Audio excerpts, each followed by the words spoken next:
আপনি যখন কোরআন তেলাওয়াত করবেন তখন মনে করবেন যেন আপনি আল্লাহর সাথে কথা বলছেন, আর আল্লাহ স্বয়ং নিজে কথাগুলো আপনাকে শোনাচ্ছেন। সুবহানাল্লাহ। তাই আসুন রমজান আমরা বেশি বেশি কোরআন তেলাওয়াত করি। আল্লাহ আমাদের তৌফিক দান করে। ও মুসলমান, তুমি একটা মশার ভয়ে যদি মশারির ভিতরে ঢুকতে পারো, তাহলে তুমি দোজখের ভয়ে, জাহান্নামের আগুনের ভয়ে কেন মসজিদে প্রবেশ করতে পারো না? আজান শুনলেই মসজিদে যাও, কারণ হতে পারে আল্লাহ তাআলা এই তোমাকে সর্বশেষ ডাক দিচ্ছেন। আল্লাহ তাআলা আমাদেরকে বোঝার তৌফিক দান করেন। বন্ধু, চার্জ ছাড়া যেমন মোবাইল বন্ধ, তেমনি নামাজ ছাড়া তোমার জান্নাতের দরজা বন্ধ। সুতরাং দ্রুত নামাজ পড়া শুরু করো। আল্লাহ আমাদের বোঝার তৌফিক দান করুন। ওহে মুমিনগণ, তোমরা ধৈর্য ও নামাজের মাধ্যমে আল্লাহর কাছে সাহায্য প্রার্থনা করো। আল্লাহ রাব্বুল আলামিন ধৈর্যশীলদের সাথেই আছেন। আল্লাহ ঘোষণা করেন, আমি আল্লাহ, আমি ব্যতীত আর কোনো ইলাহ নেই। সুতরাং আমার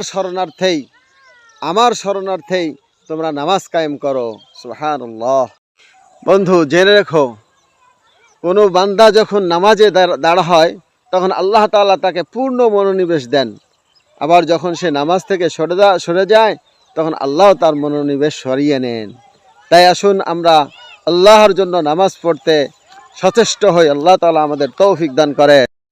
প্রিয় বন্ধু, আল্লাহর ভয়ে তুমি যা কিছু ছেড়ে দিবে, আল্লাহ রাব্বুল আলামিন তোমাকে তার চেয়ে উত্তম প্রতিদান দান করবেন। সুবহানাল্লাহ। যে ব্যক্তি অসুস্থ অথবা সফর অবস্থায় থাকে, তার আমলনামায় সেই পরিমাণই সওয়াব লেখা হয় যেই পরিমাণ সে বাড়িতে থাকা অবস্থায় প্রতিদিন আমল করে সওয়াব পেত। সুবহানাল্লাহ। বুখারীর এক বর্ণনায় আছে, আল্লাহ রাসূল সাল্লাল্লাহু আলাইহি সাল্লাম বলেন, প্রতিদিন সকালবেলা দুইজন ফেরেশতা অবতরণ হয়। তার একজন ফেরেশতা আল্লাহকে বলেন, ইয়া আল্লাহ, যারা তোমার রাস্তায় তোমার সন্তুষ্টির উদ্দেশ্যে দান সদকা করে, আল্লাহ তাকে তুমি উত্তম প্রতিদান দান করো। আর এক ফেরেশতা বলে, ইয়া আল্লাহ, তোমার রাস্তায় যারা খরচ করতে কৃপণতা করে তাদেরকে তুমি ধ্বংস করো। নাউযুবিল্লাহ। আল্লাহ রাব্বুল আলামিন আমাদেরকে আল্লাহর রাস্তা, আল্লাহর সন্তুষ্টির জন্য দান করার তৌফিক দান করেন। আমিন। শরীরের জন্য যেমন মাথা জরুরি, ইসলাম ধর্মের জন্য নামাজ তার চেয়েও বেশি জরুরি। আল্লাহ তাআলা আমাদের বোঝার তৌফিক দান করুক। ফজর নামাজবিহীন একটি সকাল কোনো মুমিনের জন্য মঙ্গলময় হতে পারে না।